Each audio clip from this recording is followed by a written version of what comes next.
طالبان به بیا په افغانستان کې واک ته ورسیږي. روهي یونۍ 22 د غوايي.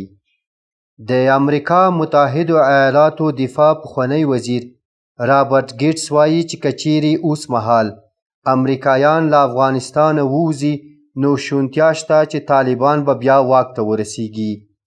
نوموړي له CBS رسنۍ سره په خبرو کې ویلي چې له افغانستانه د بهرنيو او امريکايي ځواکونو وتل لامل کیږي چې طالبان به د افغانستان واک ترلاسه کړي. نوموړي د افغان حکومت پر رول ټینګار کړی او ویلي دي چې د سولې په خبرو کې هر ډول هوکړه کیږي، خو مهمه یې دا ده چې طالبان د افغان حکومت برخه جوړه شي. رابرټ ګیټس وایي چې آیا د سولې په خبرو کې دا شونې ده چې طالبان د یوې سیاسي ډلې په توګه د افغان حکومت برخه شي؟ آیا طالبان به د افغانستان اساسي قانون ومني؟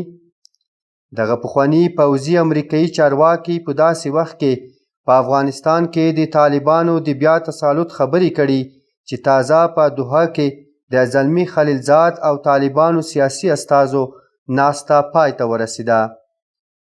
طالبانو په خپل دریځ کې وار ویلي چې دوی په افغانستان کې د واک د انحصار موخه نه لري، خو د اساسي قانون په شمول د نظام په تغییر او جوړښت بحثونه لري.